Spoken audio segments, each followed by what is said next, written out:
Desde los orígenes de la civilización, el peor enemigo del hombre ha sido el hombre. No se ha conocido epidemia o catástrofe natural que haya causado tanta ruina y muerte como la que nos hemos causado los hombres a nosotros mismos. Las guerras, las tiranías y las dictaduras son las cicatrices humanas más vergonzosas de la historia de la civilización. Venezuela, el país más rico de América Latina, vive una desconcertante transformación política y social a partir de 1992. Un carismático caudillo militar fue el protagonista de este tiempo. Yo dificulto que hoy en verdad haya en Venezuela una persona que se acueste con hambre. Nos hemos dejado entrampar en caracterizar a los sistemas políticos por lo que dice el caudillo. No debe haber pobreza en Venezuela. Y para ello yo sigo comprometiendo mi vida. Nunca he visto un país que colapse completamente. Colapse desde el punto de vista económico, colapse desde el punto de vista social, colapse desde el punto de vista político, colapse en las instituciones. Tenemos que llegar a cero miseria, a cero pobreza en los próximos años. No es fácil. Es haber arrasado a uno de los países más ricos del mundo. Los indicadores de salud. Bueno, vean ustedes los cambios, pues esto es lo nuevo. Esto es lo nuevo. Se coloca a Venezuela en el país con más inseguridad, con más homicidios, con más inflación. Somos la primera potencia petrolera de este mundo. Tenemos la reserva de petróleo más grande. En Venezuela hay petróleo para 200 años. El chavismo yo creo que es una colección fantástica de todos los errores de política económica que se han cometido en la historia. La economía debe ser enfocada con un objetivo central: satisfacer las necesidades de la sociedad, como queramos llamarlo. Por una política que ha enconado profundamente al país, dividiéndolo de una manera prácticamente suicida. El socialismo es el único camino a la paz perdurable, a la justicia social. Por eso la revolución nuestra, hay que recordarlo, pacífica, pero armada. No se equivoquen, burgueses. Mire lo que significó el chavismo para Venezuela. Una verdadera tragedia. Un país que ha perdido su democracia. El que quiera ver una democracia pujante, sólida, madura, venga a Venezuela, venga nada más. Yo creo que él nunca ocultó lo que él quería hacer. Yo creo que Chávez llegó con un proyecto de poder, nunca con un proyecto de país.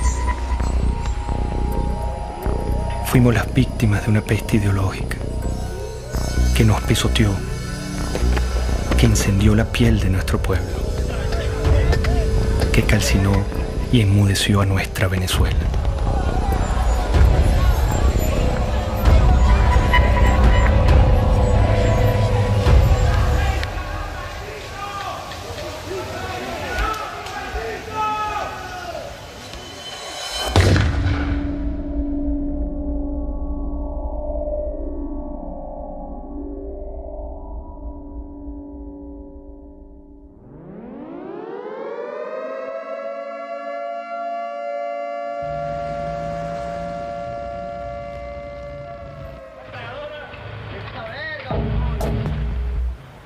Al filo de la medianoche del 4 de febrero de 1992, Venezuela era sorprendida con un sangriento golpe de Estado.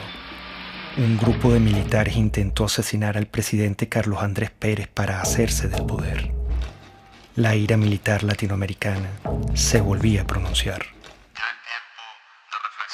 Compañeros, lamentablemente, por ahora, los objetivos que nos planteamos no fueron logrados en la ciudad capital.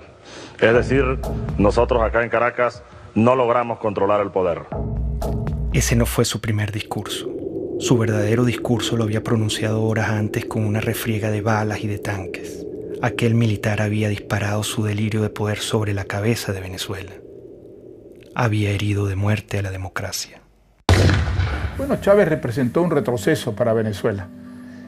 Seguramente la democracia venezolana era imperfecta y necesitaba muchas reformas. Creo que cuando termine esta pesadilla que vive Venezuela, habrá una comprensión cabal del desastre que significó el golpe de Estado. El golpe irrumpe por las ansias personales.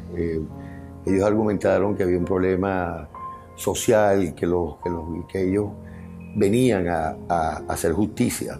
Chávez, desde que entró a la Academia Militar, prácticamente planeó la insurgencia, desde que era teniente. Y siendo teniente coronel, que había planificado eso durante por lo menos 15 años, usó su cátedra en la escuela militar para preparar e infiltrar. Eso fue un plan armado durante muchísimos años. Yo lo conocí a las 5 de la mañana del 4 de febrero del 92, que ingresé al Palacio de Miraflores con el presidente Carlos Andrés Pérez y vi que todavía estaban limpiando la sangre en el piso de la entrada de la oficina del oficial que Chávez mandó a matar a Carlos Andrés Pérez. Atacaron con bazucas para tratar de matar a la esposa del presidente de Venezuela, a sus hijas y a sus nietos. Si él hubiera triunfado en el golpe, hubiera fusilado a Carlos Andrés Pérez y hubiera fusilado a su familia. Para él, la muerte ajena es un instrumento de lucha política.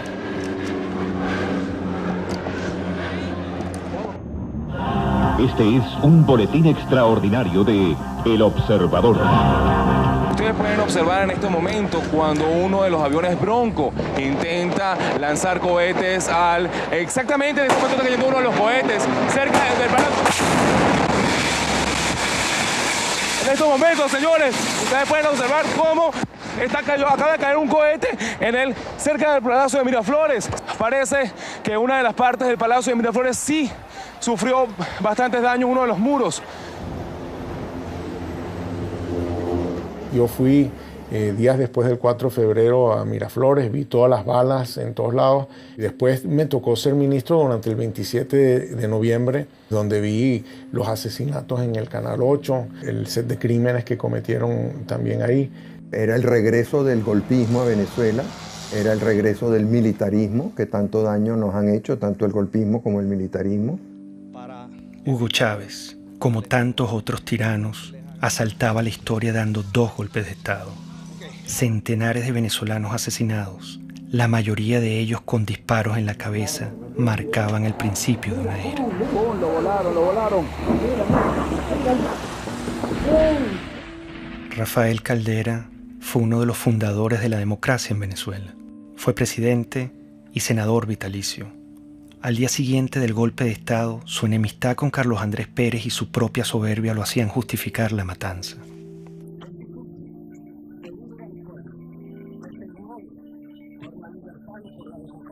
Su ambición de poder le daría un rol protagónico en el ascenso de Hugo Chávez. Irresponsablemente llegó a decir: debo confesar que el 4 de febrero Chávez me causó una excelente impresión como se la causó a todo el mundo. Aquellos segundos que usó Chávez en la televisión presentaron un hombre equilibrado, sensato. Lo cierto es que Hugo Chávez acababa de asesinar a centenares de venezolanos.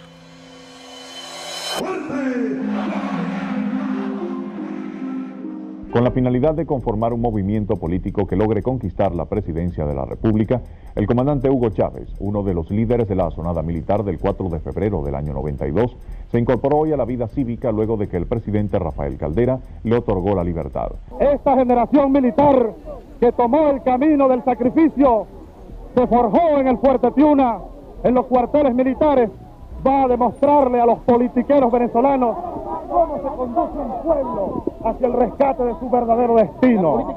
Le dieron un sobreseguimiento a los golpistas y ni un solo venezolano le levantó su voz. Eso es un indicador de que no sabíamos lo que era la democracia. Y las democracias se defienden con uñas y dientes. El movimiento bolivariano revolucionario 200 va a la calle, a la carga, a tomar el poder político en Venezuela.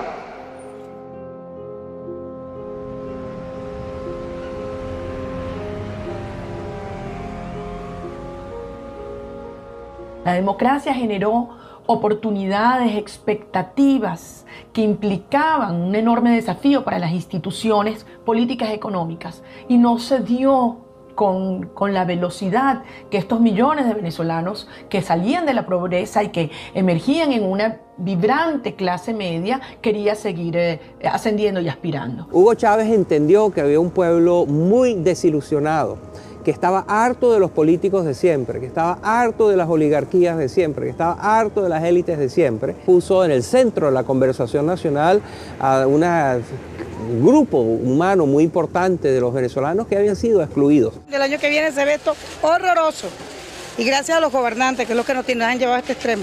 Bueno, yo creo que será más caro todo, porque imagínense cómo está la situación, todo será peor. Venezuela vivía en democracia. Una democracia imperfecta como en cualquier país, pero también con grandes avances en su infraestructura y en su cultura, incluso en el plano económico y político. El problema que sacudía a Venezuela era de otra índole. El problema era moral. Empieza la declinación de la corrupción, el centralismo, la incompetencia, las élites que miraban desde atrás y querían obviamente servirse del gobierno, pero no querían servir en el gobierno. En mi opinión, fueron los empresarios venezolanos, fueron los medios de comunicación venezolanos y fue la cúpula política venezolana la que trajo a Chávez. Había un hartazgo con la clase política, había un hartazgo con los partidos principales, había un hartazgo con la dirigencia. Bueno, yo creo que el año próximo va a ser un poco difícil, puesto que la perspectiva que nos está dando el gobierno es porque vamos a tener que apretarnos más el cinturón de lo que tenemos. Venezuela padeció momentos críticos de corrupción en el pasado. Quedó una tierra fértil para que llegara un Mesías. Chávez se logró comunicarse directamente con el pueblo venezolano. Chávez es el hombre que realmente nos va a ayudar a llevar la democracia como tiene que ser. Que es el hombre que estamos esperando para que transforme nuestra patria. Las grandes causas que traen a Chávez son las mismas que en todos estos regímenes, y es que la democracia, que siempre, en casi todos los casos, tiene una presencia previa. La República del Weimar precede a Hitler, el presidencialismo italiano precede a Mussolini. Sí, hay una presencia, una democracia previa. Esa democracia previa no lleva el liberalismo, el individualismo a todos los rincones del país. La clase política no había entendido que la democracia hay que alimentarla, hay que cultivarla, hay que cuidarla permanentemente. Comenzó a decaer. Esos 40 años de democracia fueron los primeros y los únicos 40 años en los que Venezuela estuvo gobernada por civiles. Un sistema democrático que logró una serie de avances de éxito para la población venezolana, pero en sus últimos años, yo diría en sus últimos 10, 15 años, empezó un debilitamiento. Y un debilitamiento que yo lo puedo identificar cuando empiezan los procesos de reelección presidencial. Eso castró el futuro y la modernización de la democracia al truncar las nuevas generaciones que pudieran ascender a dirigir las distintas organizaciones políticas. La gente se cansó. El chavismo llega, creo que por un desgaste de la clase política, sabiendo que en muchos de nuestros países lo que tuvimos durante muchos años fue el bipartidismo. Lo cual ha llevado a la gente en muchos países a buscar una solución distinta, un outsider, como decimos esto.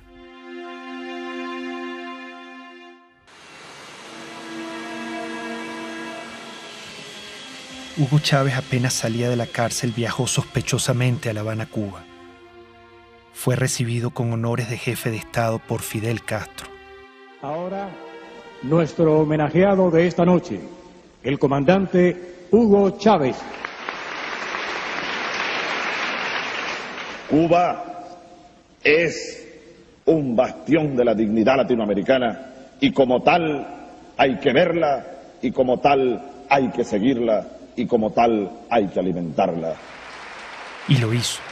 Prometió extender la mano al proyecto revolucionario de Castro y usar el petróleo de Venezuela como recurso político de expansión ideológica. Un proyecto estratégico de largo plazo, en el cual los cubanos tienen y tendrían mucho que aportar, mucho que discutir con nosotros. Es un proyecto de un horizonte de 20 a 40 años. Un inmenso abrazo bolivariano para todos ustedes.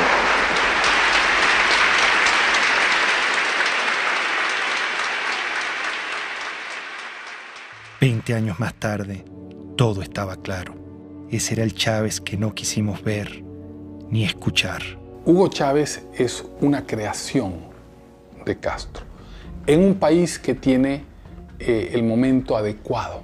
Ya lo había intentado antes con la guerrilla, penetrar con la guerrilla, y va fracasando en muchos modelos.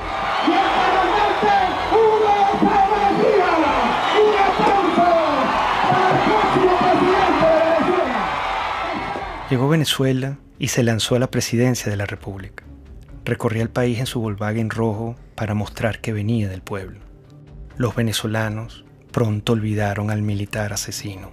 Con su magnetismo y carisma, engañó intencionalmente al país. ¡Qué grande es el pueblo de Venezuela! Nos hemos dejado entrampar en caracterizar a los sistemas políticos por lo que dice el caudillo y no por los resultados reales. Para defender un pueblo masacrado, expropiado, mancillado y humillado por esas cúpulas políticas que le expropiaron el derecho a la vida. Lo que hubo es una retórica que ilusionó a mucha gente en favor de los pobres, en favor de la igualdad. El populismo de Chávez es embelezador, sabe enamorar a la ciudadanía. Cuando Chávez se vuelve candidato presidencial, bueno, entonces él dice que él es un tipo muy moderado, que él no es socialista, que él no es comunista, que él no va a cerrar ningún medio de comunicación. Yo no soy socialista, no, yo creo que ya el mundo de hoy, la América Latina que viene, requiere un salto adelante. ¿Para usted Cuba es una dictadura o no es una dictadura? Sí, es una dictadura. Lo que Chávez proponía no era una cosa militar, él proponía una cosa democrática, un modelo basado en la tercera vía de Blair. Aquí hay un modelo de transición de 5 líneas. Yo te la dejo y espero pues las críticas y los aportes. Pero esa no es la tercera vía, esa es la vía venezolana. Pero la referencia de tercera vía es porque estamos buscando una economía humanista y un sistema político que sea democrático verdaderamente, que atienda al ser humano, Granier, que sea humanista, decimos. El presidente Carlos Andrés Pérez, a quien Chávez paradójicamente intentó asesinar en su golpe de Estado, advirtió la calamidad que se avecinaba. ¿Cuál es la tragedia que usted avisora si gana Chávez? Bueno, una dictadura. Y nosotros sabemos lo que es una dictadura.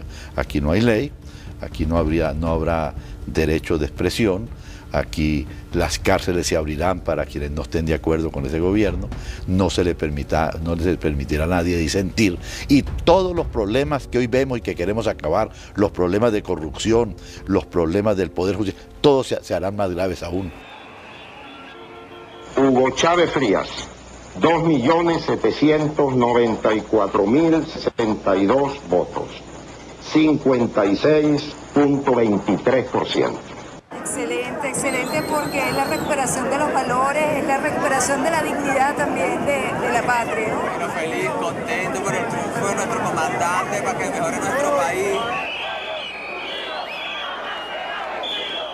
Todo se ha consumado.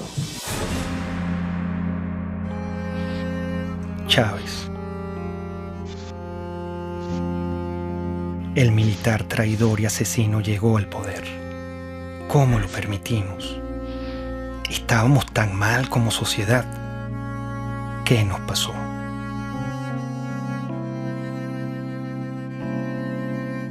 Cuando yo conocí a Hugo Chávez, yo le dije, te advierto una cosa, lejos de ser tú la solución, tú eres la encarnación del problema de Venezuela. El hecho de que tú seas presidente es la demostración más clara de que este país fracasó. Yo no creía que pudiera tener éxito. Lo que oía del propósito, el propio juramento de la Constitución, me parecía de un adanismo esencialista muy peligroso. Te lo juro sobre esta moribunda Constitución, impulsaré las transformaciones democráticas necesarias para que la República Nueva tenga una carta magna adecuada a los nuevos tiempos, lo juro. Yo he sido siempre reformista. Entonces, todos los liquidacionistas me parecen que son ahistóricos, que van en contra de la historia, que crean lo que Malraux decía, revoluciones que son un día de fuego y 50 años de humo. Chávez se encuentra con una nación rota, malherida y rabiosa, presa fácil para un caudillo populista. Yo creo que Chávez era un personaje muy simple, cuando yo le conocí. Simple en sus planteamientos políticos, que no tenía claros.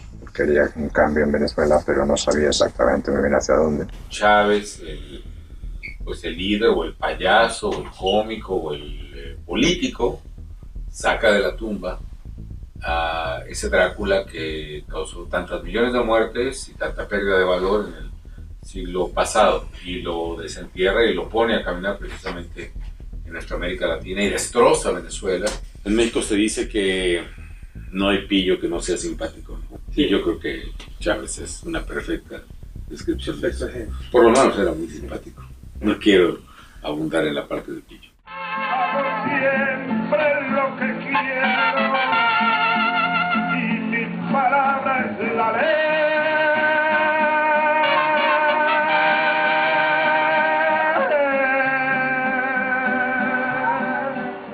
Sin duda, carismático. Muy venezolano, muy simpático. Un hombre carismático. Líder carismático. Pero sigo siendo Chávez. Es que los hombres carismáticos son muy peligrosos. Los hombres carismáticos han sido los grandes dictadores del mundo. La gente se conecta emocionalmente, no racionalmente, con ese personaje.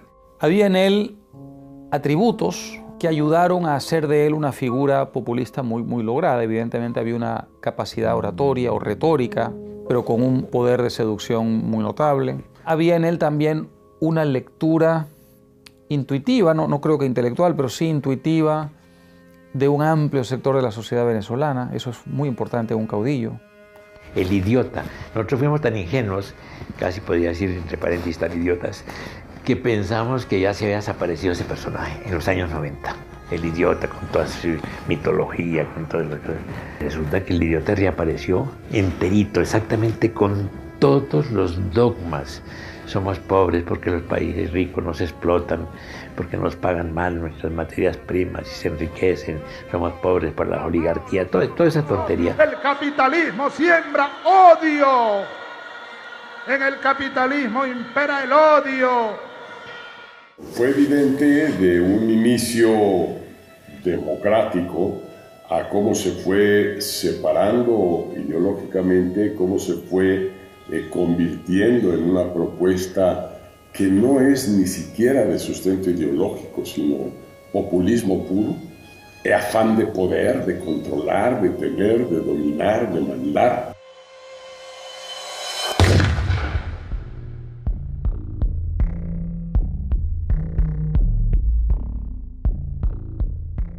Menos mal que surgió en su momento y a tiempo la Revolución China.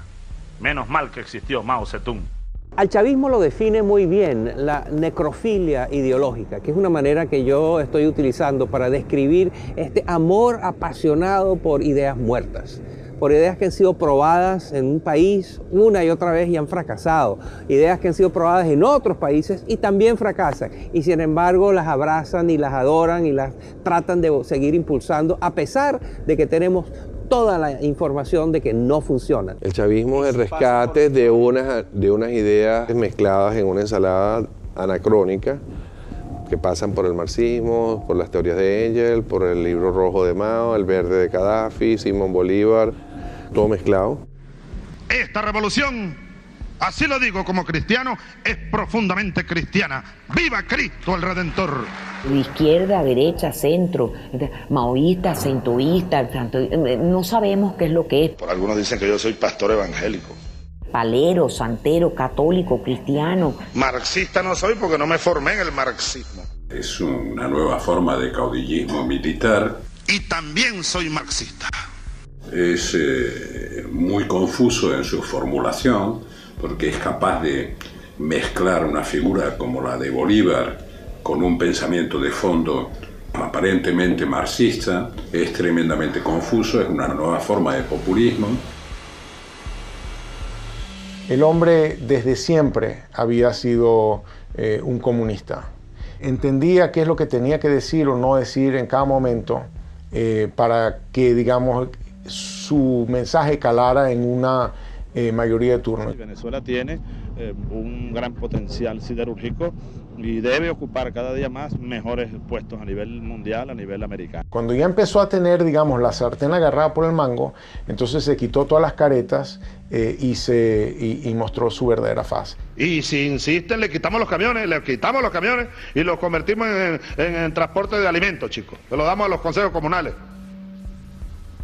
Y Mendoza que vaya a hacer no sé qué, lo que le dé la gana, a denunciarme en la OEA, en la Corte Celestial, donde le dé la gana. Se fue apartando claramente de los principios más elementales de lo que es un gobierno democrático. La legalidad fue desapareciendo poco a poco, reemplazada por el poder omnímodo, ¿no es cierto?, de la voluntad del caudillo. Sin una visión clara o conocida, Chávez estaba decidido a transformar a Venezuela a su imagen y semejanza. Comenzaría por la Constitución. El Estado está caotizado. Esa es una realidad.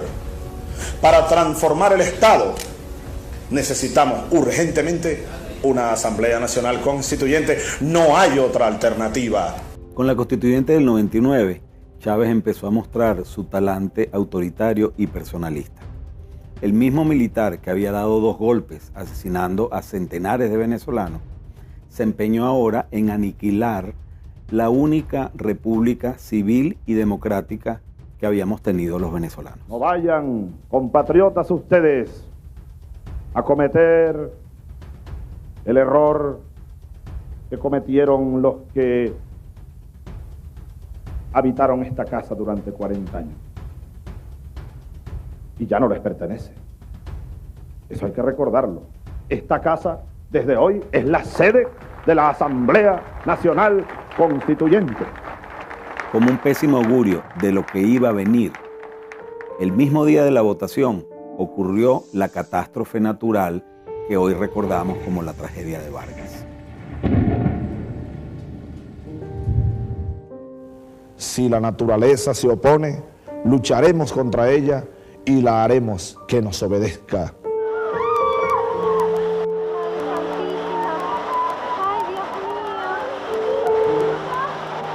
Ha nacido la República Bolivariana de Venezuela. Quiso Dios hoy que una tragedia enlutara a la nación venezolana precisamente en el día de su renacimiento. Qué cosas, ¿no?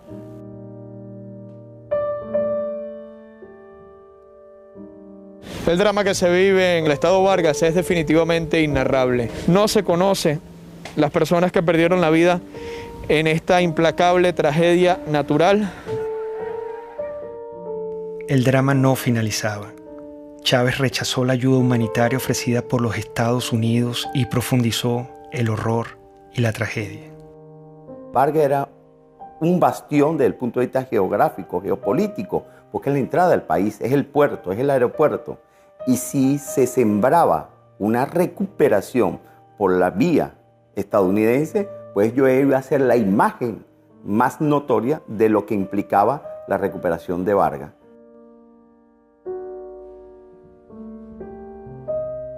Realmente Fidel Castro influyó totalmente en las decisiones que tomó Chávez con respecto al deslave. Chávez no podía concebir en ningún caso nada que contradijera lo que ya se encaminaba del proyecto con Fidel. Con la tragedia de Vargas, Chávez mostró su desprecio por el venezolano y su único interés, el poder. Renombraría a Venezuela, reescribiría la historia, cambiaría la hora y la forma del escudo nacional y le impondría una nueva estrella a la bandera. Todo era una nube ideológica. Su mentor lo guiaba. Castro es la persona determinante en la revolución de Chávez. Castro vio que Chávez le daba al castrismo y a Cuba la gran oportunidad soñada. Es decir, lo que no logró el castrismo mandando a Che Guevara a invadir y a conquistar militarmente Venezuela, la idea histórica que siempre ha tenido el castrismo de que Venezuela debía ser un territorio dominado por el castrismo, en todo caso como fuente de suministro de petróleo, fundamentalmente y como punto de expansión para sus políticas en América, se dio Chávez. Un líder joven lleno de vida, al quien le quedan por delante grandes tareas que realizar, hasta la victoria siempre. Y ahí Fidel lo agarra, lo seduce y le vende la idea del socialismo y de lo que él había aprendido de los soviéticos, que era la construcción de un Estado autoritario, totalitario, basado en las premisas de la Unión Soviética. ¡Viva el comunismo! ¡Здравствует коммунизм! ¡Patria o muerte! ¡Родина или смерть! ¡Мы победим!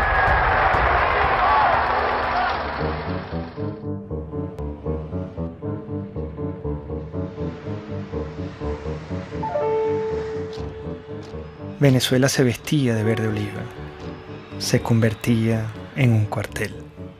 Revolución socialista, vaya General Canelones, patria socialista o muerte. ¡Venceremos!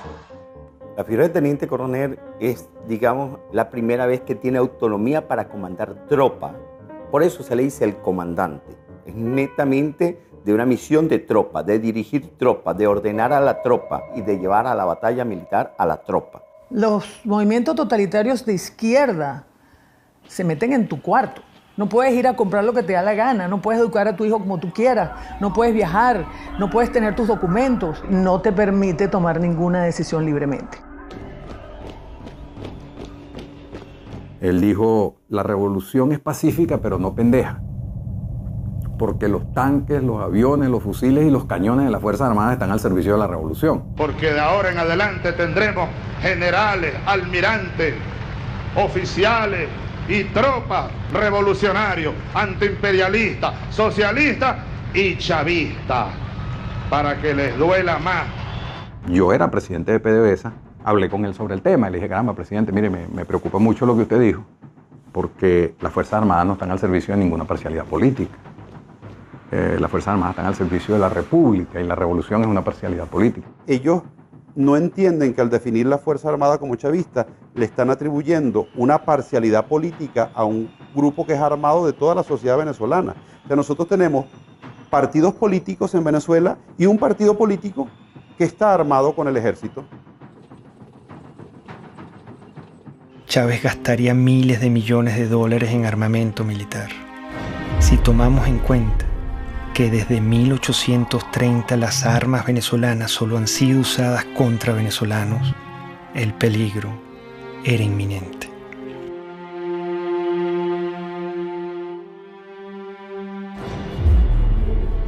El precio del petróleo, cerca de $100 el barril. Desde nuestro punto de vista es un precio justo. Ya a los 7 meses, 8 meses de Chávez, el petróleo sube y ese es el gran factor que utiliza él para poder irradiar su revolución. Un barril de petróleo que pasa de $8 a $150 y que permitió entonces comprar todas las complicidades dentro y fuera del país. Estos irresponsables, porque fueron unas personas sin ningún control, empezaron a utilizar ese dinero para adquirir poder político internacional y poder político nacional, lograron una combinación en la cual de una u otra manera tenían al pueblo contento. Con la subida de los precios del petróleo, la primera institución comprada o más bien secuestrada sería el sistema electoral, acción encubierta y determinante para consolidar su poder. Nosotros, todos los rectores del Consejo Nacional Electoral, estamos constitucionalmente en la obligación de defender a la institución. La primera jugada maestra fue en el sistema electoral. Pusieron al frente del Consejo Electoral a Jorge Rodríguez, un psiquiatra experto en manipulación de masas y en manipulación de la verdad. A partir de entonces, nunca más en Venezuela hubo una elección libre y transparente como se conoce en las democracias del mundo entero. Un gobierno que llegó al poder también por las urnas, con elecciones, y luego también siguió celebrando algunas elecciones, se hizo reelegir, pero donde evidentemente existía un control y una concentración de poder muy fuerte. Chávez y el chavismo y todo el poder cubano ya desde el principio empiezan a construir el fraude. Consejo Nacional Electoral de Venezuela niega la posibilidad de realizar un reconteo de votos. La presidenta del organismo, Tibisay Lucena, anunció que escrutar las papeletas sería regresar al sistema electoral manual del pasado. Primero reclamamos que Tibisay Lucena vaya presa porque hizo fraude. El fraude fue genial. La forma como lo armaron fue genial. Y la razón por la que era imposible detectar era porque el fraude no fue hecho generalizado, sino puntual. Cada mesa tenía una forma de hacer el fraude en esa mesa. Uno no puede esperar nada de un régimen que lo controla todo y poner tus esperanzas en lo electoral.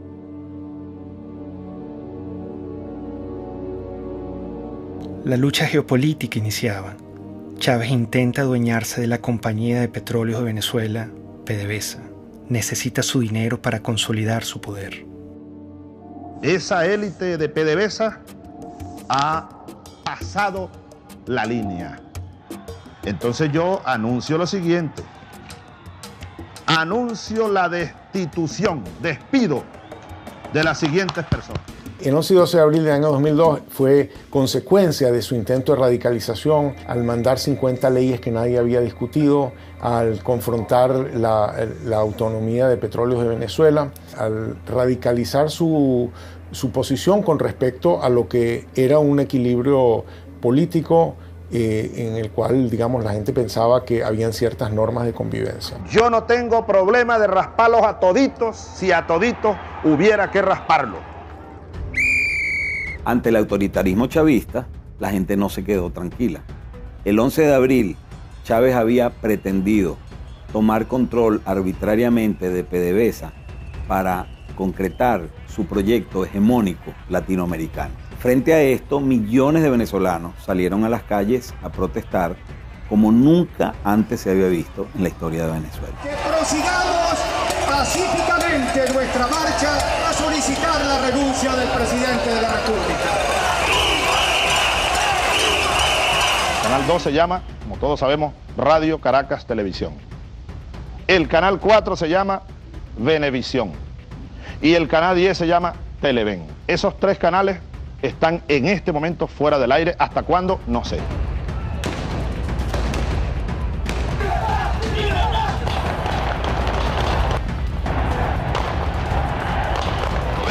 La aplicación del plan Ávila.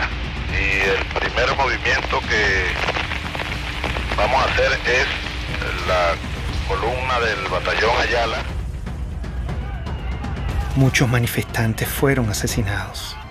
Chávez volvía a disparar a la cabeza de venezolanos inocentes como lo hizo en su golpe de Estado. Hay que responsabilizar como ejecutor a Rodríguez Chacín. Hay que, como autor intelectual y jefe de esa banda de delincuentes, al propio Chávez, al propio presidente de la República. Esto es una acción contra el sentimiento más noble del venezolano. ¿Usted pudiera decir que la acción de los francotiradores estaba bajo conocimiento del presidente? Absolutamente seguro que estaba bajo conocimiento, que fue ordenada. Estamos frente a un asesino, con toda la extensión de la palabra. Una persona enferma, un paranoico, enfermo de poder, que cree estar poseído de una tarea histórica, destruyendo y matando venezolanos.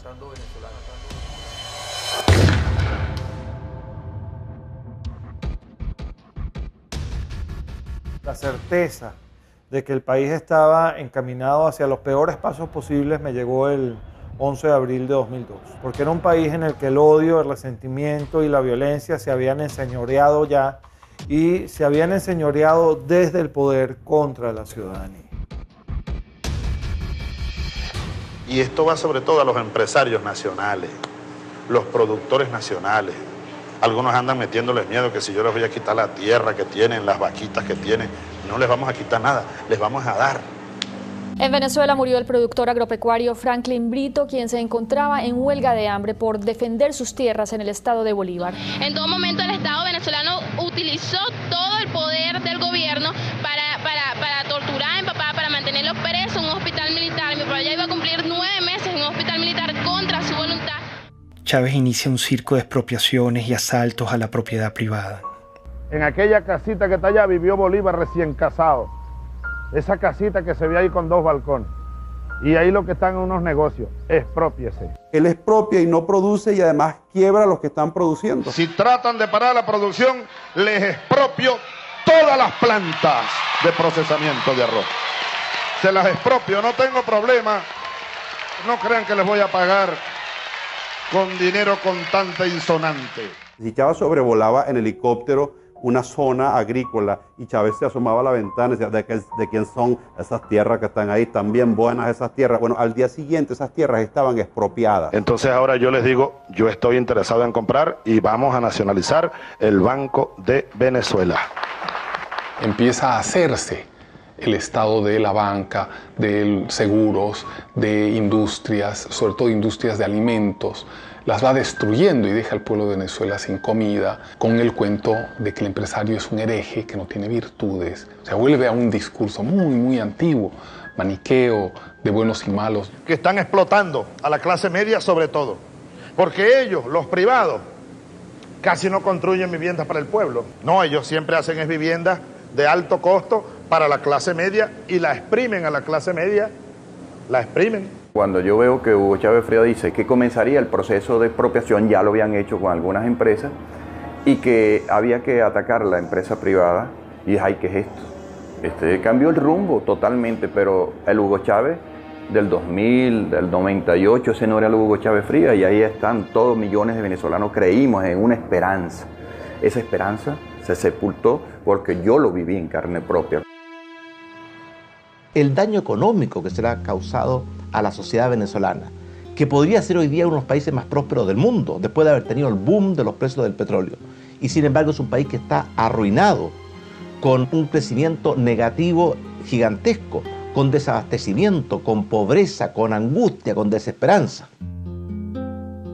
Frente al atropello, una mujer lo encaró.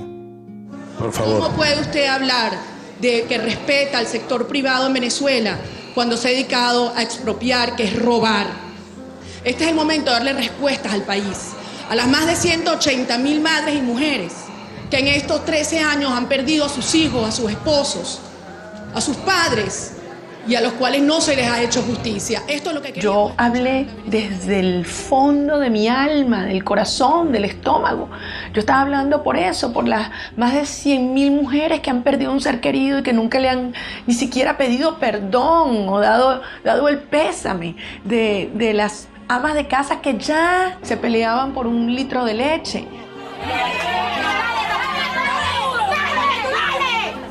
Es lo peor que ha pasado porque antes uno no estaba así. Uno tiene que hacer cola para comprar pañales, para comprar leche, para comprar comida. Uno aguanta hambre, pero como uno le dice a un bebé que no puede comer. Todo se va en comida.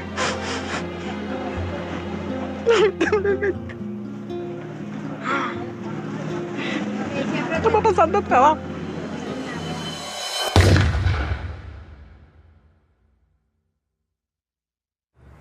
Esta gente todo lo que ha hecho es irracional. Si hubieran tenido algún economista sensato que les hubiera dicho, esto no se puede hacer. El trueque. Y al final todos salimos ganando. ¿Saben cómo se llama eso? Socialismo. No, aquí no estamos produciendo para ganar dinero. El chavismo yo creo que es una colección fantástica de todos los errores de política económica que se han cometido en la historia. En los libros de texto están llenos de cosas que el mundo ya ha aprendido a no hacer. Pues el chavismo las ha hecho todas. Venezuela tiene el peor desempeño económico del mundo.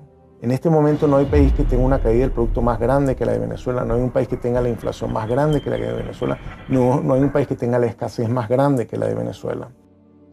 Bueno, la situación económica no está bien. Nosotros vendíamos pollo, pernil, hervido, todo eso. Esto funcionaba bien. De repente, todo se fue para abajo. La situación del país está terrible, lo que provoca es llorar. Todos roban, todos. Todo es una corrupción total.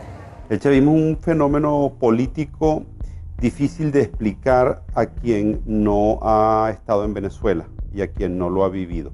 Y exacerbó al límite nunca imaginable uno de los grandes males de nuestra historia, que es la corrupción administrativa. Y entonces los que uno vio que llegaron aquí, como decía Chávez, con las patas en el suelo, hoy son grandes potentados, grandes millonarios. El único camino a la justicia es el socialismo, no es el capitalismo, no es ese canibalismo que se quiere implementar en el Estado. Ministro, ¿no es contradictorio hablar de capitalismo cuando usted tiene una corbata de Louis Vuitton, unos zapatos Gucci? Yo no sé qué, claro que no es contradictorio, porque yo quisiera que Venezuela produjera todo eso y entonces yo comprar todo lo que se produzca aquí y no tener que importar el 95% de los rubros que consumimos. Hicieron un negocio como jamás se ha visto. Pues. Nosotros hemos presenciado el gran saqueo que se le ha hecho a Venezuela, que probablemente en ningún país del mundo haya habido un saqueo tan a fondo y tan organizado como este que hubo en nuestro país. Es mentira que hubo una lucha contra la corrupción, todo lo contrario, este ha sido el gobierno más corrupto que existió en la historia de Venezuela, aprovechándose del histórico barril del petróleo que llegó a superar los $100 varios años. Tanto gasto desproporcionado y lujo se apoyaría con el crimen organizado. En entrevista exclusiva con NTN 24, Emily Blasco, corresponsal del diario ABC en Washington, aseguró que el hijo del fallecido presidente Hugo Chávez utilizó aviones de la petrolera estatal PDVSA para transportar droga hacia el extranjero. En el libro Ilícito lo que yo simplemente documento es que no hay nada nuevo con respecto al crimen, excepto que llegó el siglo XXI y le añadió la posibilidad de tener grandes carteles criminales que operan internacionalmente y que trafican con todo tipo de ilícitos, de gente, de drogas, de armas, de dinero y de política. El chavismo es un proceso por el cual el lumpen, los sectores delincuenciales de una sociedad, se apoderan del poder. No son los intelectuales que uno soñaba en el marxismo-leninismo que se apoderaban del poder. Son los sectores más delincuenciales de la sociedad. Y por eso son tan audaces, por eso pueden ser tan crueles. Y por eso tienen un hambre de poder que no respetan amigos, que no respetan a quienes los han apoyado. Que yo voy a gobernar con los mejores, con los más capacitados. No tengo compromisos partidistas, ni personales, ni particulares con nadie. Chávez lo que hizo fue, para preservar el poder, crear varias bandas de pandillas. Y estas pandillas tienen distintos jefes. Y eso explica la estratificación, eso explica por qué Venezuela se convirtió en un narcoestado, cómo Venezuela se convirtió en un sistema cleptocrático. Cuando la gente me dice este es un estado fallido, yo digo es un narcoestado criminal fallido. El ministro de Interior, Justicia y Paz, Miguel Rodríguez Torres, indicó que las maletas contenían 1,3 toneladas de droga, una de las incautaciones más grandes que se han hecho en Francia. De acuerdo con Rodríguez, un total de 22 venezolanos han sido detenidos, de ellos 8 son militares. Este régimen, que con las dos manos, la izquierda y la derecha, robaba, destruía, también tenía geopolíticamente dos manos. La mano petrolera, la mano negra, la mano fuerte, y la mano blanca de la cocaína que venía de Colombia y se redistribuía de Venezuela. Conforme va debilitándose la mano negra, la mano petrolera, pues hay más necesidad de la mano blanca. En México se discute y se debate si al Chapo Guzmán lo extraditan a Estados Unidos. En Venezuela el Chapo Guzmán sería ministro. A través de este medio de comunicación, Limsi Salazar, quien es uno de los hombres importantes de la seguridad que tuvo Diosdado Cabello, denunció que el presidente de la Asamblea Venezolana sería el líder del Cartel de los Soles, una banda de narcotráfico internacional que tendría entre sus miembros a varios militares venezolanos. Diosdado Cabello es oriundo también del estado donde yo nací también. Era un muchacho muy humilde del pueblo del Furrial, pero la ambición desmedida de este señor se convirtió a tal magnitud que con el Pollo Carvajal, general narcotraficante vinculado al Cartel del Sol, que hacía lo que le ordenaba Diosdado Cabello, impulsaron y protegieron el narcotráfico en Venezuela. Es una cosa terrible lo que voy a decir, pero esto ha funcionado más como una banda delincuencial que como un sistema político. Por eso es tan difícil explicárselo a la gente de fuera. Venezuela se convirtió en un narcoestado. Jueces, ministros, diputados, incluso la familia presidencial era acusada y encarcelada por ello. Los índices de criminalidad se desataron. El peor problema que hoy tenemos en Venezuela, incluso con la escasez y la inflación que hay, yo estoy convencido que es la inseguridad. Es la inseguridad que es la consecuencia del 98% de impunidad. Una impunidad que protege a las bandas organizadas, una impunidad que protege a aquellos que tienen granadas, que tienen fusiles, que andan en vehículos blindados. Estamos presos y con temor. Tenemos mucha inseguridad, muchos malandros en la calle que nos callan.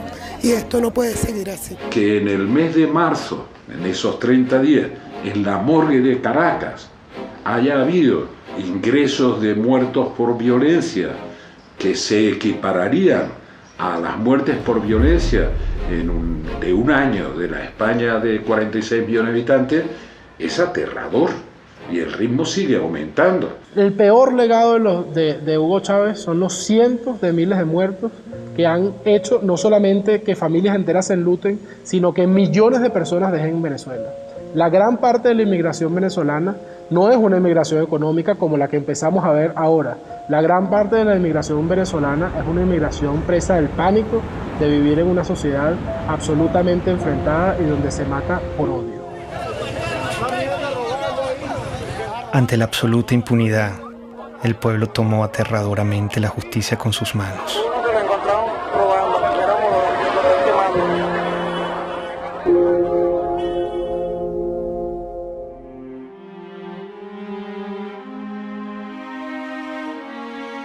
En la lógica totalitaria no existen argumentos, existen posiciones e intereses. Y está la revolución y lo que le conviene a la revolución, y están los enemigos de la revolución y lo que le conviene a los enemigos de la revolución. Y si tú dices algo, nunca te contestan una idea. Porque hay informes de que estuvo en la Orchila. Claro, de la tú estás repitiendo basura. Por eso, tú lo que estás aquí es repitiendo basura. Eso no es cierto. Tú por tu boca estás repitiendo basura. No, yo le estoy preguntando. Pero está bien. Mi labor es preguntar. Está bien, pero estás recogiendo la basura. Estás recogiendo el basurero, el estiercolero. Siempre te hablan de ti, de tu posición, de tus intereses, pero no de la idea. Yo creo que sin lugar a dudas la violencia que se vive en Venezuela, de todo tipo, es también producto del discurso. Para que no sean ridículos, ¿vale? Es un tarado, es un imbécil, no sabe ni hablar. Es un fascista. Y este bandido lo tiene con su plata. Se concentró en una forma de hacer política abiertamente polarizante, generando la división entre los buenos y los malos. ¡Y jalabola de los yanquis! ¡El candidato jalabola! Métodos horripilantes, degradación verbal, violencia. ¡Yanquis de mierda! ¡Váyanse al carajo 100 veces! Cuando tú ves que te nombran escuálido en televisión nacional, te insultan, le insultan a las personas que piensan diferente, indudablemente está coaccionando a las Fuerzas Armadas a sentirlo como enemigo. Y el enemigo, dentro de la mentalidad militar, hay que destruirlo, hay que aniquilarlo. Chávez empezó a ser amigo o a presentarse como amigo de aquellos violadores a los derechos humanos como eran Gaddafi, que inclusive fue invitado a Venezuela y le dieron honores. El caso de Omar al-Bashir, quien por cierto al día de hoy todavía tiene una orden de captura por crímenes de lesa humanidad. Incluso Mugabe también fue, digámoslo así por lo menos lo presentó como amigo de Chávez. Entonces de alguna manera Chávez trató de incorporarse y crear su grupo, digamos, de socios violadores a los derechos humanos para hacerse ver como víctimas de lo que son los gobiernos tradicionales. En América Latina también tenía sus aliados. Las fuerzas del comunismo, del terrorismo y del narcotráfico lo postularon como su líder continental. Poco después de su charla privada con los directores de varios medios de comunicación, el ministro de Defensa hizo una corta intervención en la que dio por cierta las pruebas sobre la presencia de guerrilleros en Venezuela. Lo que dice Manuel Marulanda a Chávez en uno de los párrafos que reza así es lo siguiente: nosotros, es decir las FARC, siempre estaremos atentos en caso de agresión gringa a aportar con nuestros modestos conocimientos en defensa de la revolución bolivariana de Venezuela. La FARC y el ELN no son ningunos cuerpos terroristas, son ejércitos que ocupan un espacio. Hay que darle reconocimiento a las Fuerzas Armadas Revolucionarias de Colombia y al Ejército de Liberación Nacional. La primera declaración me llamó la atención porque hablaba de la imparcialidad frente a la guerrilla colombiana. Y yo le llamé la atención, le dije, presidente Chávez, usted está llegando a un país en que hay democracia, hay instituciones, por lo tanto usted como presidente de una hermana república como de Venezuela no puede hablar de imparcialidad. Pero él mantenía ese discurso. A veces cuando yo hablaba con mi canciller y hablábamos con otros presidentes, creíamos que era un poco, esa es la inexperiencia de Chávez, y yo creo que todo estaba absolutamente calculado. La milicia popular va a tener su vehículo, su armamento, sus cuarteles de milicia y su organización. Ustedes son una fuerza guerrillera, pues, para decirlo más claro. La milicia, yo podría decir que es un partido armado, que es un cuerpo que crece y se desarrolla casi al mismo volumen de las Fuerzas Armadas orgánicas. Y hay otra cosa muy delicada, que son los colectivos, organizaciones armadas. Todo es el poder, para mantenerse en el poder. Vemos entonces milicias o colectivos armados disparando contra personas. Vemos agresiones ya no solo disparando civiles contra personas, sino de cuerpos o agentes del Estado que trabajan y han sido estructurados para trabajar en favor de la revolución.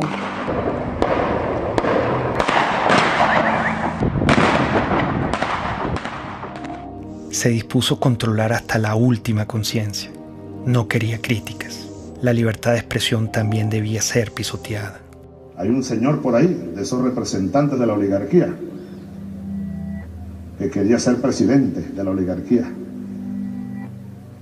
Y que luego esos gobiernos adecocopellanos le dieron concesiones para tener un canal de televisión. Estoy viendo la televisión, una cadena más, y me llama la atención el tono en el que está hablando delante de militares. Y ahí es donde él hace el anuncio de que él va a cerrar a Radio Caracas. No habrá nueva concesión para Radio Caracas Televisión. Se acaba la concesión. Ya está redactado la medida. Así que vayan preparándose, apagando los equipos, pues.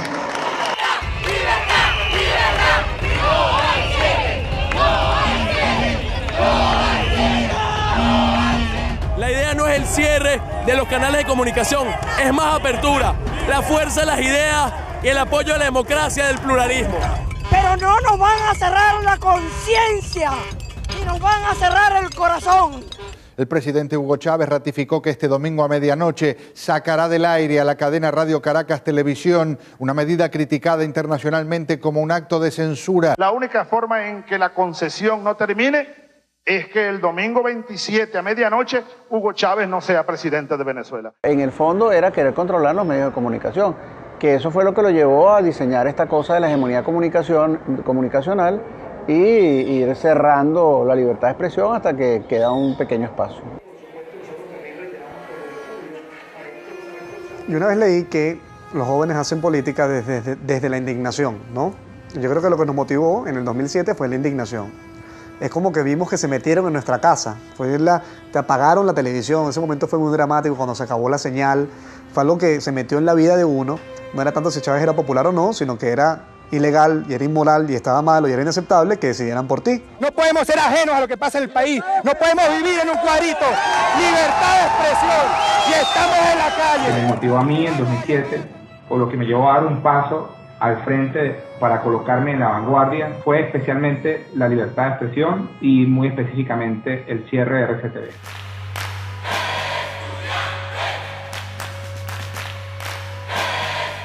El movimiento estudiantil del año 2007 es el hecho social más importante de los últimos 50 años. Esto es un movimiento que surge en defensa de la libertad, de la dignidad, de los derechos humanos. Y lo que ellos están diciéndole al país y a Chávez, en cierta forma, es: no, señor, tú eres mi pasado, no me gusta este presente y voy a pelear por un mejor futuro. Soñamos con un país donde podamos ser tomados en cuenta sin tener que estar uniformados. Eso fue un punto de quiebre, porque los estudiantes salimos de las aulas para la calle. En la calle si fuera necesario, pero el pueblo tiene que salir, pero el pueblo tiene que acompañarnos, pero la gente en esos barrios de Caracas, oprimida, pobres y sin posibilidades, tienen que salir a pelear por su futuro. Somos unos jóvenes que apenas con 21, 22, 20 años de edad salimos con nuestras manos blancas de manera creativa, irreverente, con mucho espíritu desafiante en las calles, pero siempre de manera no violenta. Y le demostramos al mundo, y hoy lo podemos ver en perspectiva, que la reserva más importante que tiene Venezuela era la reserva moral de los estudiantes. Ese movimiento estudiantil logró generar pasión, esperanza, energía, fe en la gente que sí se podía. Pese al surgimiento del movimiento estudiantil, Chávez siguió su proyecto hegemónico. Decidió transformar la Constitución para poder eternizarse en el poder y convertir a Venezuela en un comunismo a la cubana. Hugo Chávez en el año 2007 lanzó una reforma constitucional que no planteaba sino la destrucción del Estado liberal venezolano. Aceptamos el reto electoral, organizar a millones de venezolanos, defender esos votos y ganar. La única forma que ese día, que la noche del 2 de diciembre, no estuviéramos dispuestos a respetar, a hacer respetar la voluntad popular, era que nos mataran. Por eso el gobierno se echó para atrás y no se robó la elección del 2007. La opción del no, 4.504.354 con un 50.70%.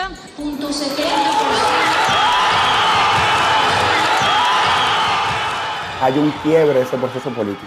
El presidente Chávez lo obligan a reconocer la victoria del movimiento estudiantil y de Venezuela y cataloga esa victoria como una victoria de mierda. Es una victoria de mierda. Y la nuestra, llámenla derrota, llámenla, pero es de coraje, es de valor, es de dignidad. Ese movimiento estudiantil le originó nada más y nada menos que la única derrota que tuvo Hugo Chávez, la única derrota que se llevó a la tumba el 2 de diciembre de 2007, cuando se frenó la reforma constitucional. Creo que es allí donde empieza la debacle de Hugo Chávez y que culmina, por supuesto, en lo que hoy tenemos, que es el desastre absoluto. La derrota frente al movimiento estudiantil radicalizó sus políticas de persecución contra la oposición. Convirtió en enemigo a todo aquel que no se le doblegaba. Y yo lo acuso ante el pueblo y ante el mundo por golpista y por fascista. Tú te das cuenta de que en el patrón hay sistematicidad que empieza por la estigmatización criminal, la señalización de una persona como un criminal. Compadre, vamos a ver quién va preso primero, desgraciado, si tú o yo. Hasta su eventual encarcelación, su persecución y su neutralización a través del uso del sistema judicial. Tenemos el caso emblemático de María Lourdes Afiuni, una persona que por ser juez y por cumplir con sus funciones fue individualizada como enemigo expresamente por el presidente Hugo Chávez Frías. Entonces habrá que meterle pena máxima a esta jueza y a los que hagan eso, 30 años de prisión. Eso crea un efecto intimidatorio de escalada, un efecto dominó ante todos los jueces, porque ningún juez pues hoy día en Venezuela va a tomar una decisión contraria al gobierno porque sabe que va a ir preso y además en el caso de la jueza Afiuni hasta abusada sexualmente. El poder se estaba empezando a servir, estaba empezando a utilizar a las autoridades del sistema judicial, a las autoridades del sistema penal, a las policías, a la fiscalía, como armas de persecución por motivos políticos. Fechas en las que se han producido cerca de 4.000 detenciones, arrestos o privaciones arbitrarias de la libertad de fundamentalmente jóvenes por protestar contra el poder. Ese pobre muchacho no estaba haciendo nada. Ha pasado con los médicos, los farmacéutas, la religión judía, los hebreos también han sido perseguidos. Aprovecho para condenar de nuevo, desde el fondo de mi alma y de mis vísceras, al Estado de Israel. ¡Maldito seas, Estado de Israel! La Iglesia Católica. Si quiere, hágalo, señor cardenal, para que usted termine. Se siguen reuniendo. Preso. Preso con sotana y todo. No hay nadie en Venezuela en este momento, al día de hoy, que no pueda decir que de una u otra manera no ha sido víctima de alguna forma o alguna modalidad de persecución por parte del gobierno.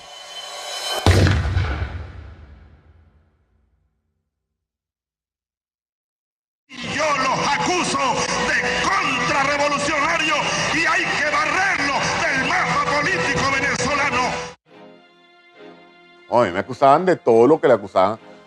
Pueden acusar a una persona contra el gobierno: conspiración, asociación para delinquir, terrorismo, financiamiento al terrorismo. Tú estás allí simple y llanamente porque piensas diferente.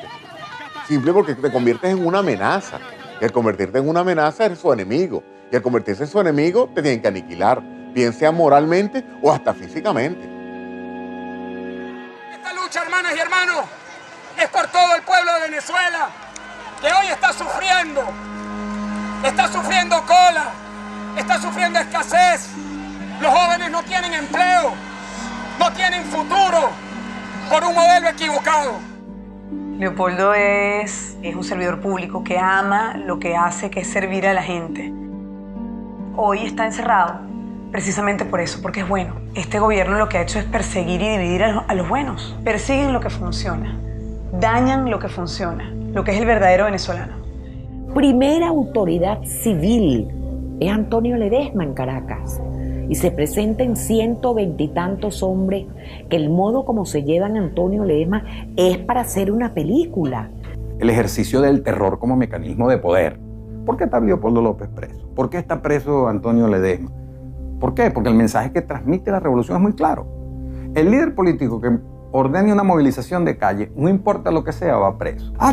Que la comunidad internacional se pronuncia diciendo que eso es inconstitucional, que viola los derechos humanos. Está bien, ¿cuál es el problema? Esa es parte de la receta de Fidel. Si te tienes que quedar aislado, te quedas aislado. ¿Cuál es el problema? Doy la orden de una vez, señor ministro de Defensa, ministro de Interior y los jefes de la policía. Me le echan gas del bueno y me lo meten preso.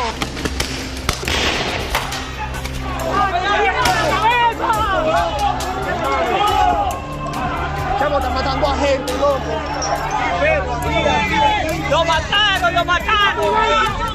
Los francotiradores apuntan a cabezas. El sonido que producen una cabeza escuálida es mucho menor, es como un chasquido, porque la bóveda craneana es hueca. Vacío de contenido. Exacto, entonces pasa rápido. Nosotros vimos organismos de seguridad del Estado dispuestos a matar a nuestros hijos con balas en la cabeza, dispuestos a dispararle en las piernas para que no huyeran. David Vallenilla tenía 22 años y un efectivo militar lo vio solo y desarmado. Le disparó a quemarropa. David cae al suelo y recibe una segunda descarga. Como puede, se levanta y da unos pasos, los últimos de su vida. Su cuerpo fue despedido con las letras del himno nacional, cantado por sus compañeros cuando era trasladado a la morgue.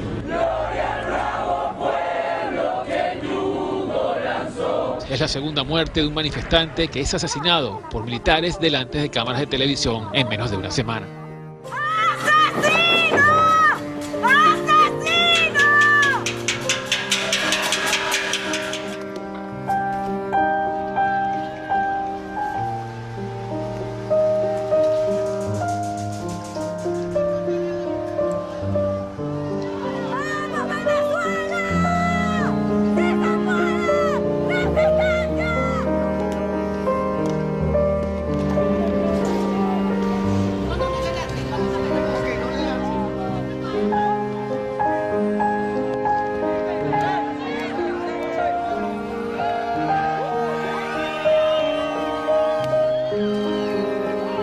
¡Asesinos!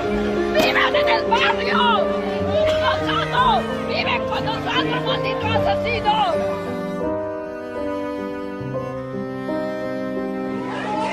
Un campo de batalla. Así lució la sede del Palacio Federal Legislativo tras el asalto de grupos... En la conmemoración de nuestra independencia, intentaron asesinarnos. Intentaron acabar con la vida de parlamentarios electos por el voto popular. Unos golpes no son nada en comparación a los casi 100 jóvenes que han asesinado esta dictadura en Venezuela. Nosotros los diputados, si exigimos sacrificio, debemos estar dispuestos al sacrificio. Sí, los golpes nos duelen, pero no es más allá del dolor que sentimos cada vez que vemos que se nos deshace el país.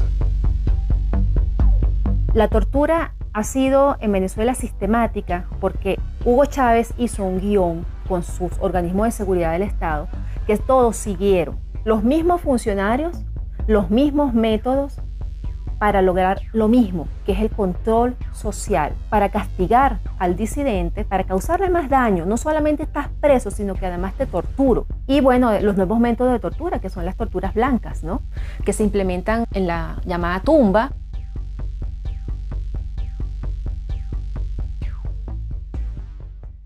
Sí, fui torturado. Sí, fui torturado en un lugar que te roba tu identidad. En un lugar donde tú sientes que estás muerto en vida. Donde el frío te hiela hasta los huesos. Donde tú ves una pared blanca 24 horas al día. Donde la luz está encendida y no te permite dormir correctamente. Donde el silencio impera. Donde te sientes sin esperanza. Donde la comida te llega fría, que tienes que comer con las manos. Donde tus gritos nadie lo escucha. Donde tu dolor nadie lo siente. Es estar enterrado vivo, Gustavo. Independientemente de los precios del petróleo, el gobierno garantiza al pueblo venezolano todos los recursos necesarios para lo que resta del año y continuar impulsando el desarrollo integral, el desarrollo económico. Terminado ese superciclo de precios, se acabó el socialismo del siglo XXI. Es decir, esa ilusión de que la gente puede vivir de unos buenos burócratas y que esos buenos burócratas, repartiendo eficazmente los panes entre la sociedad, nos iban a hacer felices a todos. Pónganme el precio del petróleo, pónganmelo a cero y Venezuela no entra en crisis. Pónganmelo a cero. El precio de los commodities vino abajo y el petróleo caro y el gas caro dejó de ser el gran padrino de las dictaduras de izquierda de América Latina. La crueldad daba para más. Privaban de alimento y medicina a la población para someterla y controlarla. El chavismo es como para ellos. Si fuera para uno, todos tuviéramos comida. Yo le apuesto que esa gente toda tiene comida en su casa, porque estamos pasando hambre. Hay demasiada escasez de comida. Para mantenerse en el poder, el elemento táctico es la pobreza como instrumento de dominación política. O sea, mientras tú te mantengas en un estado de pobreza, te domino. Yo te convierto en una persona sin recursos, pero con esperanza. Todos los días nos engañan. Ay, no hay cosa para nosotros. ¿Cuándo compramos? El martes tenemos hambre. El pueblo tiene hambre. El primer problema para los más desfavorecidos es saber si, estando desde las 5 de la mañana en una cola, van a encontrar algo. Por tanto, es alimentación básica, medicamentos inmediatamente necesarios para la enfermedad de cualquier familiar. Es fuerte, pues es fuerte. Sobre todo eso lo de la comida. A veces me toca salir por ahí, en casa y un plato de comida para mi hijo. A veces, muchas veces, mío, se te cuesta sin comer. A veces para medianoche, mamá mía, no tengo nada que darle. Que es una política, sin la menor duda, dirigida a reducir a una parte de la población a una situación de crisis humanitaria extraordinaria, que es el tema de la falta de alimentos, medicinas, equipos, etcétera, que podemos analizar. Largas colas y humillación marcaban al pueblo para que pudiera acceder a migajas de comida. Estamos cansados, chamo, de hacer cola, estamos cansados de esta mariquera todos los días. Los viejos, los jóvenes, mira, los bebés en pijama, ¿qué es esa vaina? En Venezuela se han importado alimentos para alimentar a 3 países del tamaño de nuestro país. A la canciller Rodríguez, que es una mentirosa, que le damos comida a 3 naciones. Si no hay comida para Venezuela, ¿cómo le damos a 3 naciones? Si un venezolano va a una farmacia hoy, 90% de escasez en medicamentos para la atención, 99% de escasez para medicamentos neurológicos para el Parkinson y las convulsiones, 70% de escasez en analgésicos y antipiréticos, 80% de escasez en antibióticos. Yo como médico jamás he visto una biopsia que diga usted tiene cáncer de derecha o usted tiene cáncer de izquierda. Son enfermedades a las cuales hay que darle atención, a las cuales el Estado está en obligación de atender y hoy lamentablemente no lo está haciendo, no está sucediendo. El problema de la salud venezolana no fue de plata, plata hubo. Se robaron todos los dólares y la gente se muere porque no hay medicinas y se muere porque no hay comida. ¿Dónde está eso? Se lo robaron.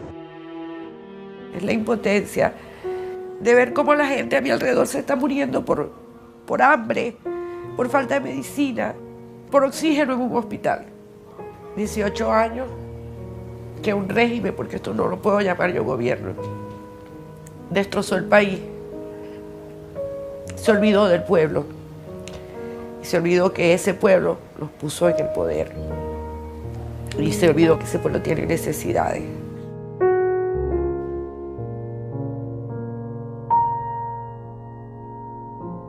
Cínicamente culparon a los colombianos de la escasez que ellos mismos habían causado. No cesa el número de colombianos deportados por parte de las autoridades venezolanas. Ya son 283 que han llegado aquí a la frontera colombo-venezolana en la Guajira colombiana. Es inimaginable lo que sucedió, es que estábamos viendo el holocausto. Cuando marcaban las casas, que era una casa que estaba revisada, o la R o la D, la R revisada, y de R y D revisada y demolerla, eso no se había vivido en América Latina. Y ver esos rasgos hoy en día, la persecución en esa semana, ver a los colombianos saliendo de Venezuela, era tanto igual o peor que ver a los de Siria o ver a los de Grecia en sus barcas o traspasando fronteras en Europa para buscar migrar hacia otros países. Cosas que nunca habían sucedido. Había un niño enfermo y el papá rogándole que lo dejara llevar al hospital y no lo dejaban y todo por ser colombianos. Yo no creo que eso sea justo, que nos hayan sacado de allá así como unos perros, porque así fue como nos sacaron. No importa que andemos desnudos, no importa que no tengamos ni para comer, aquí se trata de salvar la revolución. Las reformas que introdujo el comandante Chávez retrocedieron a Venezuela gradualmente hacia una dictadura en la que la libertad sufrió un terrible menoscabo. Con el chavismo, la libertad quedó despedazada. Todos los derechos humanos sin excepción fueron irrespetados y violados. El comandante ordenaba: para retirarnos de inmediato de la tristemente célebre Comisión Interamericana de Derechos Humanos. Ya basta. ¿Hasta cuándo nosotros vamos a estar con esa espada de Damocles?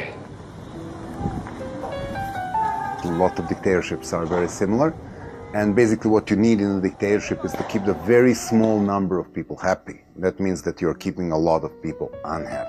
Milosevic was very committed to destroy educated urban middle class in Serbia because he felt the real threat to his regime comes from these people. I was living in a country which was prosperous once.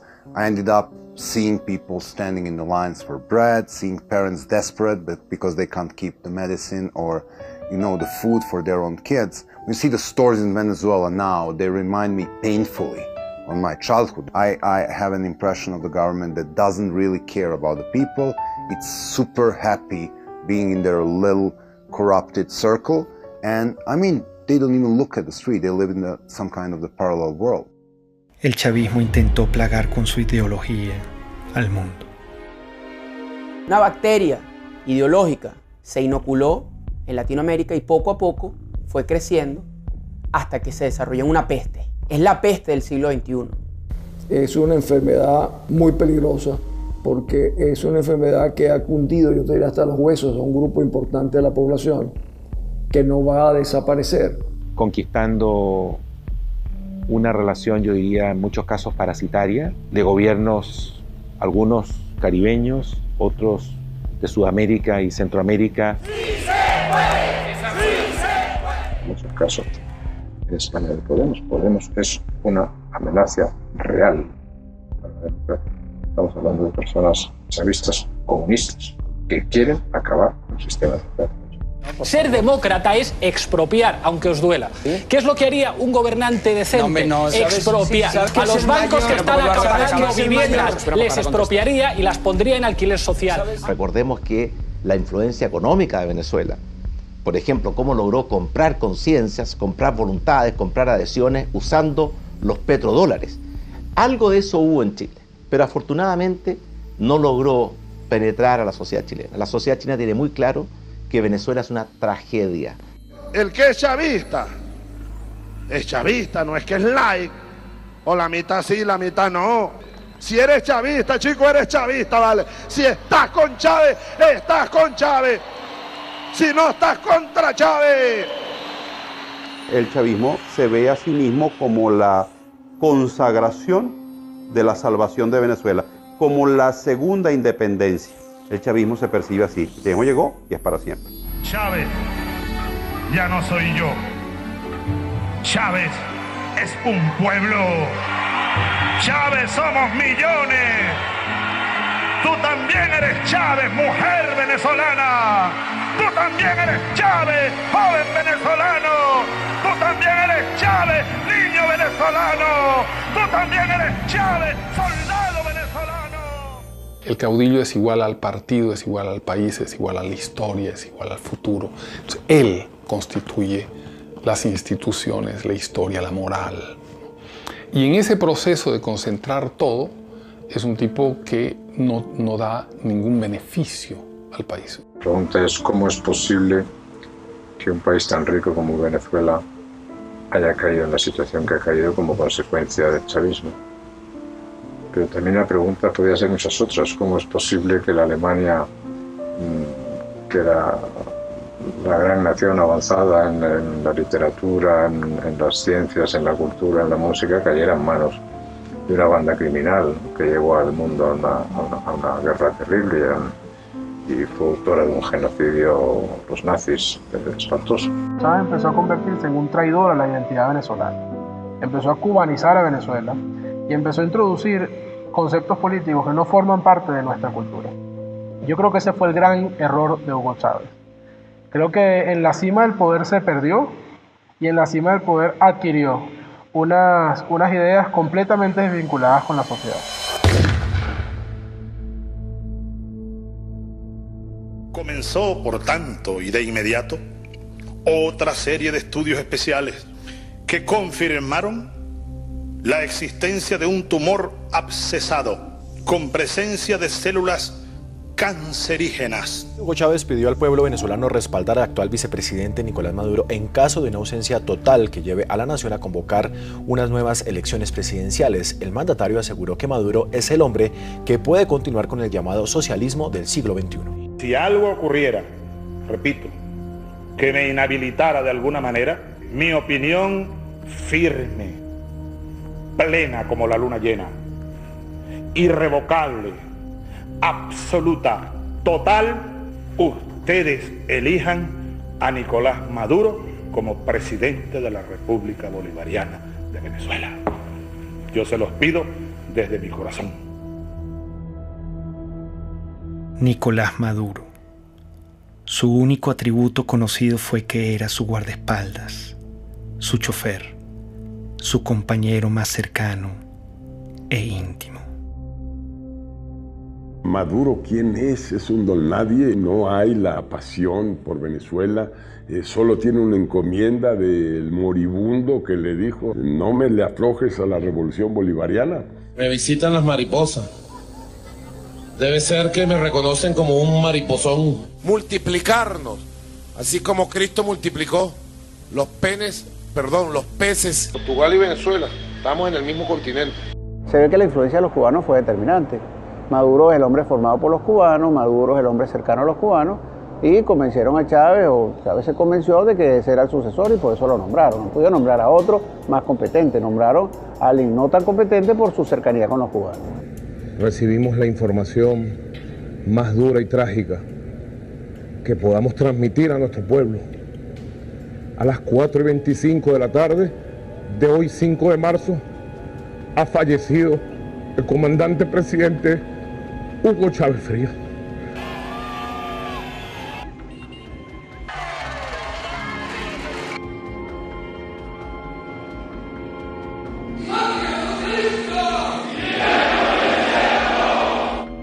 paz, aquí nosotros seguiremos su misión.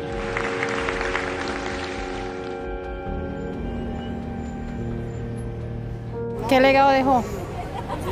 Lo que dejó fue el país destrozado. Eso fue lo único que dejó él. Corrupción, hambre, violencia, división entre familias. Ese es el legado de ese señor. Esta es una de las 7 plagas que cayó en Venezuela. Lo peor que ha existido en este mundo. Lo peor, esa es la desgracia más grande que tiene Venezuela. Haber llegado a ese hombre, estamos peor porque hay más muertos todos los días, más delincuencia, más escasez. O sea, estamos peor que un país en guerra. Nunca he visto un país que colapse completamente, que se desmembre la familia venezolana. 2 millones de venezolanos se han ido del país en los últimos 3 años, 4.000 a 5.000 cruzan por día la frontera de Colombia en solución de continuidad permanente. Entonces, esa es la situación que vive hoy el país, no tiene nada que ver con la situación que vivía cuando Chávez asume el poder. Su gran legado es demostrar que ni éramos tan fuertes, ni éramos tan demócratas, ni éramos tan hermanos, ni éramos tan guerreros, ni éramos tan sólidos, ni éramos tan echados para adelante. Que era fácil darle un empujón a eso, tirarlo todo por la borda y montarse sobre la gente. Nadie se puede imaginar que un país que no esté en guerra esté viviendo lo que está viviendo Venezuela.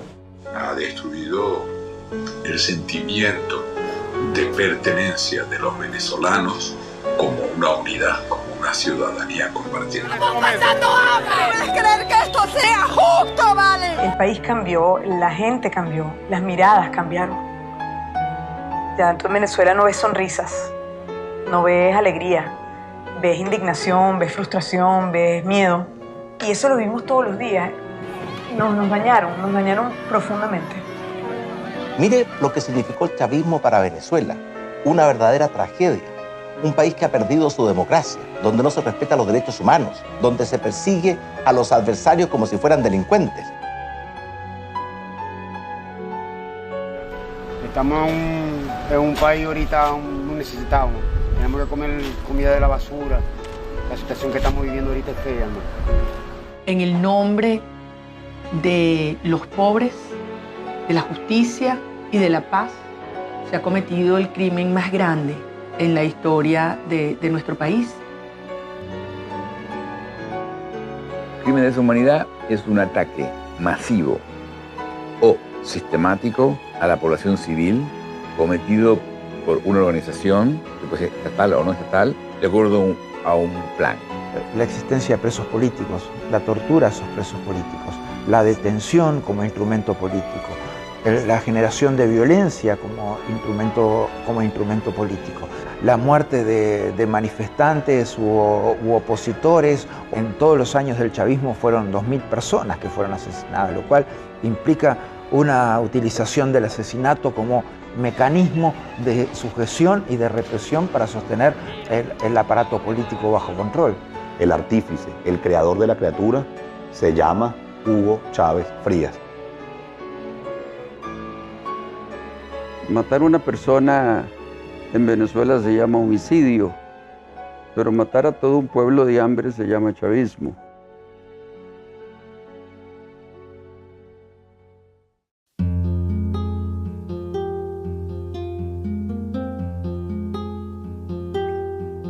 La única forma de inmunidad que existe contra la peste chavista es la conciencia.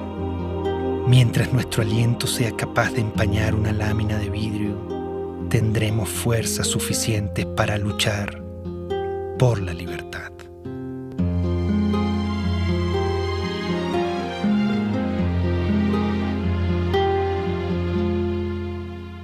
El pensamiento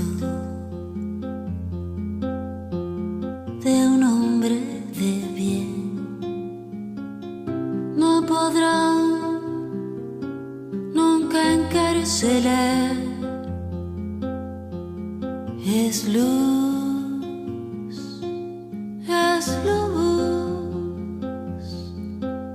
es luz en la oscuridad.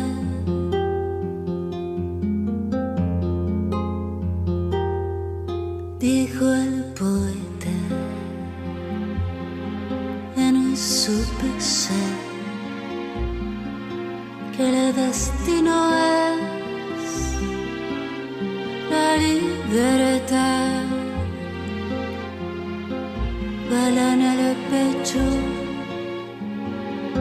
balas por detrás, bala en la frente, balas al andar, pero nuestro destino es la libertad, la libertad.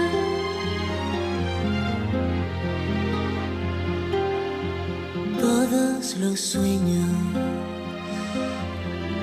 de un hombre de bien no podrán nunca encarcelar. Son luz, son luz, son luz en la oscuridad. El poder tiene miedo de caer, pero caerá. Él caerá. El poder tiene miedo de caer, pero caerá. Ahí caerá. Nuestro destino es la libertad, la libertad. Luz es luz, es luz en la oscuridad. Nuestro